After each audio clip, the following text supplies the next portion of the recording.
ये सो हुई रमेश, जहाँ से तुहार बिरहा खत्म हो बियाह करोलन भगवान बुद्ध का सेहरा गा करके। अब चूंकि सेहरा बर पक्ष दोनों के लोग एगो चर्चा हम कर चलते ही केकर सगाई है केकर सेहरा है, लेकिन बिरहा का तरजबा बेटा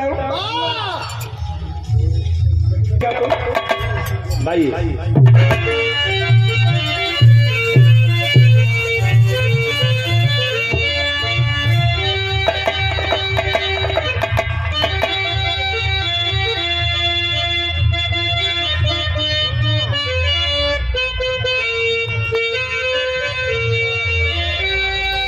बड़ी निम्मन गीत लड़का बजा दिल जौन हमरा गीत के तरज बहुत की सुनले बियाह है ऐसा न सुनले बा।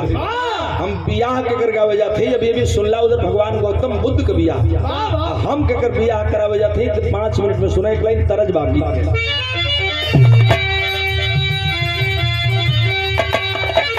कि कोरी रचुनरिया अरे कोरी रचुनरिया में लगी जइला छना पटना जल जा सजना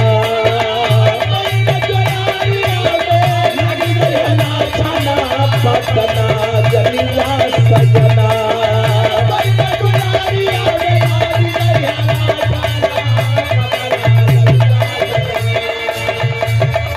कोरी रे चुनारिया में लगी जइला छना पटना जली जा सजना देवरा करी कवनो घटना ना तो देवरा करी कवनो घटना पटना जली जा सजना।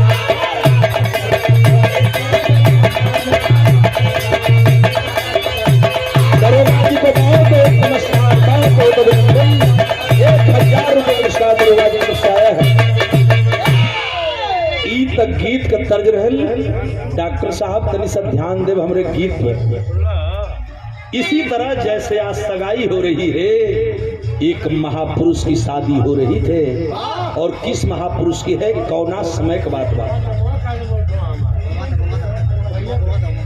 लाइन दे रहे हैं क्या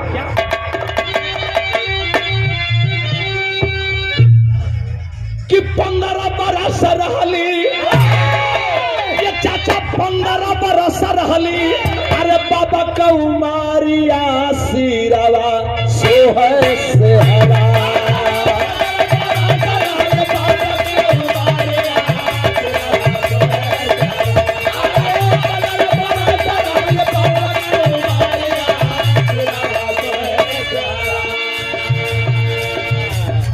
बाबा का मैंने नाम लिया। बाबा का मतलब सब समझत है, केहू चाचा है केहू बापू हो तो हमार बाबा है।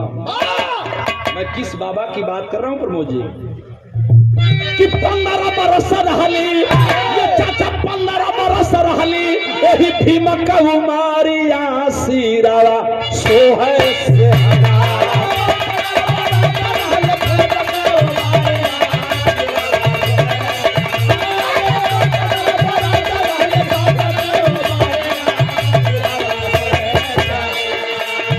साहब चलल ससुररिया सिरवा सोहर से साहब चलल ससुररिया सिरवा।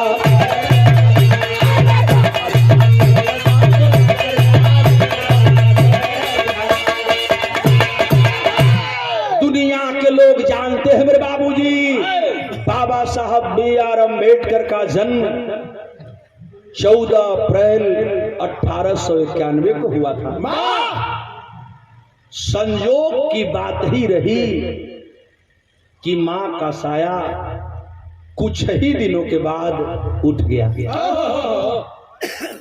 कुछ दिन का मतलब हम अभी बताई को दिन के बाद कौना तारीख के, लेकिन एक बार परम पूज्य बाबा साहब भारत रत्न B.R. अम्बेडकर की भी शादी हुई, जैसे हमार आपको दुनिया के लोगन को शादी हुई। यही तरह बाबा साहब का भी बियाह भल। वो समय बाल प्रथा की व्यवस्था रहल, लड़कैया में बियाह हो जा, उम्र न देखल जाए, लड़का के लोग नापे खातिर देखे खातिर जाए आ घर का पुरनिया लोगों को डंडा ले ले तो लड़किया के नाप ले, अब मुट्ठा से नाप के डंडवा लेके जाए तो डंडवा से लइकवा के नाप ले। अब कजौन बियाह होत बा, माई देखत बा, भौजी देखत बा, नानी देखत बा, काकी देखत बा, याजी देखत बा। जौले मामी न देखी तौले बिहवा तय न हुई। खैर मामियों देख ले मौसी तो अगुआ की खबर आई कि देखबा भैया लइकवा के बहन बहनोई दिल्ली रहला। आनंद जी बोले तब जाके देखी कुल तो बिया का बिया। एहू पर अगर बात न बनल तो हमन का तिलक बरछा मिलाए के कुल 500 मिल जाऊ है ढेर। कहीं लेन देन में गड़बड़ात बा तो अगुआ से कहीं का करबे भाई। देखबो बिहवा तो हम कर ही करली है, लइकिया हमके खूब पसंद लागती है। ऐसा हित भगवान केहू के ना दी हम, बड़ा निक हित मिलल बा हमरा के। बियाह तो तू बढ़िया लगा दिया, लेकिन लइकवा के मामा कहत ना कि लइकिया ठीक नहीं मने हद बा साला बियाह मने यही हो जुग हो गया है। किस पर हम बात करेंगे रमेश? बाबा साहब का बियाह पे चर्चा करे चलते हैं। पुनः वही लाइन कि 15 बरस रहली 15 बरस रहली भीमा का उमारिया सिरवा सोहे से हरा।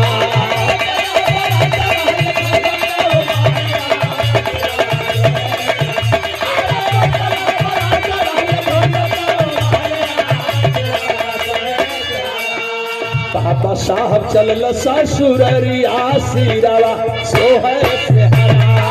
बाबा साहब चलल ससुररिया सिरवा।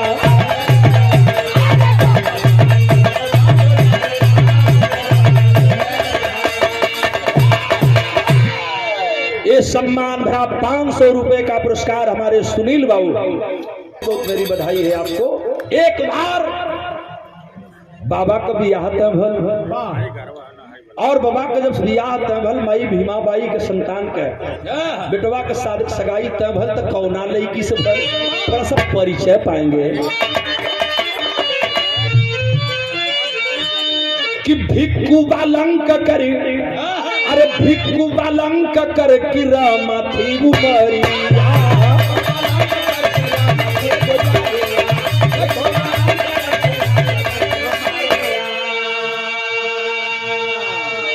गरीबी में कारत रहल कूली का नौकरिया।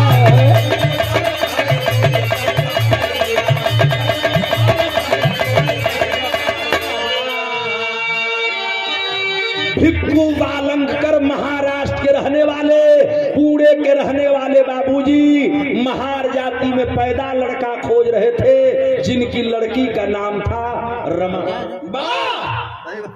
बिटिया की शादी सगाई कर दूं, शादी कर दूं तो लड़का बड़ा सुयोग्य मिला, जिन्हें हम बाबा साहब B.R. अम्बेडकर कहते हैं। बाबा साहब से सगाई तय हुई। एक छोटी सी नौकरी कर रहे थे भिक्खू बालंकर, जिनकी बिटिया रमा थी और सगाई तय हो गई। दोनों तरफ से पक्ष से शादी तय हो गई, कौनो दिक्कत न बा। लेकिन एगो दिक्कत रहल, दुल्हा की उम्र 15 साल के आ दुल्हन की उम्र मने वो लड़की की उम्र कितनी रहल कि दुल्हन रमा बाई जी के, अरे दुल्हन रमा बाई 9 साल का उमारिया सिरवा सोहे से हरा।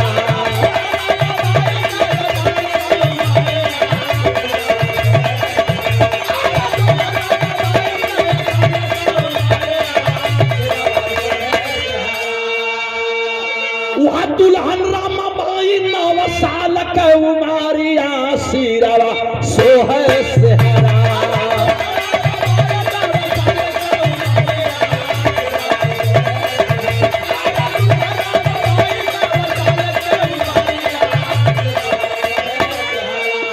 बाबा साहब चलल ससुररिया सिरवा सोहे से हरा। बाबा साहब चलल ससुररिया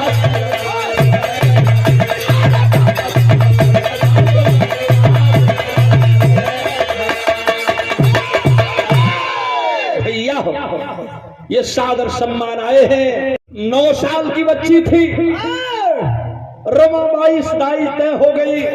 बाबा साहब दूल्हा बनकर चले, बड़ा उमंग रहल, सारे लोगों को उमंग थी।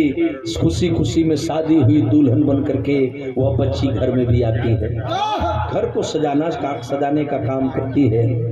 बाबूजी इसी बीच में मैं बताया कि बाबा साहब आहत हो चुके थे, लेकिन बाल व्यवस्था थी शादी की, तो मजबूरी में शादी करना पड़ा था। लेकिन बाबा साहब का जन्म 14 अप्रैल 1891 को होता है, और कुछ ही दिनों बाद, अभी 4 से 5वां साल ही लगा रहा, उस समय बाबा साहब को जन्म देने वाली माँ भी दुनिया से चली गई, जिनके विषय में आप बताने चल रहा हूँ दूसरी लाइन में। कौना दिन की?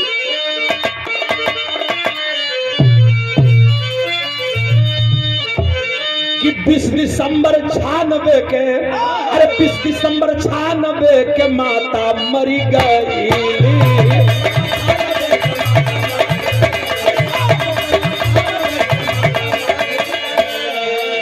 अब दूसरी मतहरी जीजा बाई बन के आई, दूसरी मतहरी जीजा।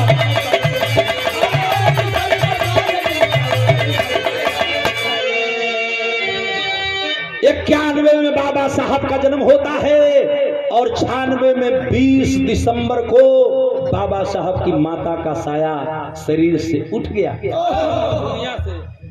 दुनिया से उठ गया, बाबा साहब के सर से उठ गया।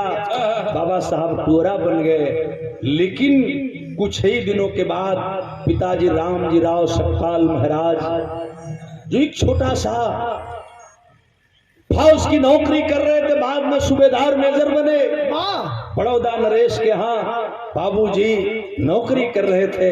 रहा नहीं गया, बच्चे का पालन पोषण दूसरी जगह हो रहा है, बर्दाश्त पिता से नहीं हुआ, और पिताजी दूसरी शादी करके लाए, जवन मैभा मतारी बाबा साहब का कई कहल गई, जेकर नाम रहल जीजाबाई। जीजाबाई से दूसरी शादी होती है। माननीय आप बाबा साहब के खुद पिताजी भाव दिल गई का बाबू, 20 दिसंबर 96 के माता छोड़ी गई, दूसरी माता हरी जीजाबाई बनी आई।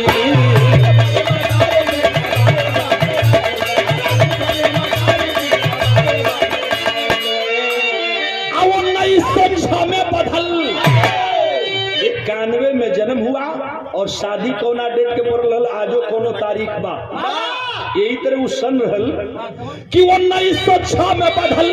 अरे सिरप पगारिया सिरवा सोहर से हरा, सिरप पगारिया सिरवा सोहर।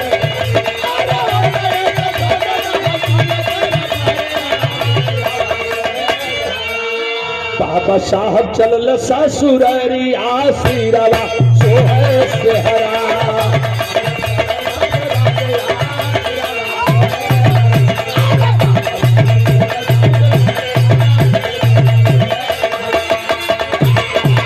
धीरे धीरे माता रमाबाई जब दुल्हन बन के घर में आती है मेरे बाबूजी, तो परिवार को सजाने लगी। बाबा साहब को पढ़ने का विचार था, आप जानते हैं, इतने बड़े विद्वान बाबा साहब हुए, आज दुनिया के लोग लोहा मानते हैं। BA, BEd, MA, PhD, Bharat law, LLB, DLitt, बैरिस्ट्री, वकालत लंदन से करके बाबा साहब आए। कोल्हापुर नरेश छत्रपति साहू जी महाराज के सहायता से, बड़ौदा नरेश के सहायता से, कृष्णा किर्लोस्कर के सहायता से, यहाँ नहीं जर्मन, जापान, कोलंबिया जैसी यूनिवर्सिटी में बाबा साहब ने पढ़ा। और वो महिला, मैं बधाई देता हूँ बरबधू को, यह बच्ची भी उस परिवार को एक दिन माता रमाबाई की तरह निभाएगी। वो महिला गांव में हो जेके हमन गोबर कहिला, गाय का गोबर बीन करके, चिपरी पात के, गोईठा पात के अपने पति को पढ़ाया। इंग्लैंड में पढ़ाया, जर्मनी, जापान में पढ़ाया, कोलंबिया जैसी यूनिवर्सिटी में आपने पढ़ा।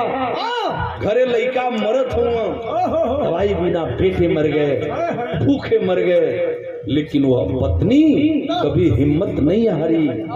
मैं बधाई दूंगा उस माँ को, नमन करता हूँ उस रमाबाई को, बाबा साहब की मान्या धर्म पत्नी जी। आपको प्रणाम करता है गौरी शंकराचार्य। एक बात है जरा सा, परिवार को सजाने में जानते हैं, जब परिवार बढ़ा तो हुआ क्या?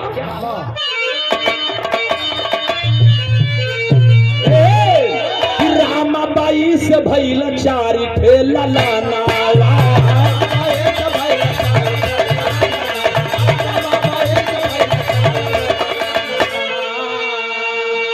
गंगाधर यशवंत रमेश राज रतन रहल नमवा। रामाबाई से भइल चार ठेलल नवा, गंगाधर रमेश राज रतन यशवंत रहल नमवा। इंदु एक ठेलाई की रहल। बाबा साहब के कुल 5 संतान, जिसमें 4 बेटे, और आपने सुना होगा कि एक नहीं, आपको सजाने के लिए, इस समाज को बचाने के लिए, आपकी शिक्षा को बचाने के लिए बाबा साहब B.R. अम्बेडकर, यशवंत रमेश और राजरतन इंदु जैसी बच्ची को बाबा साहब गंवा दिया।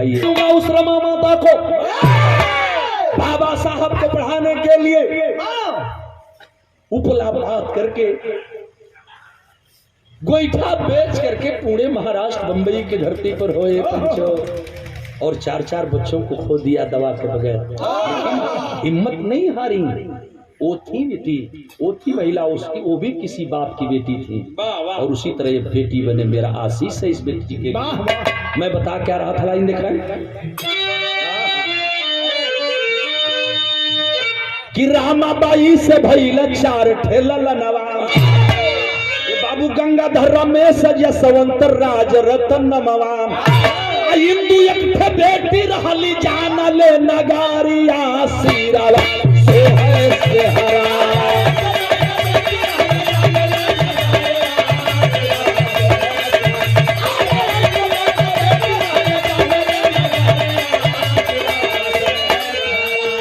बाबा साहब चलल ससुरारिया सिरावा सोहे से हरा।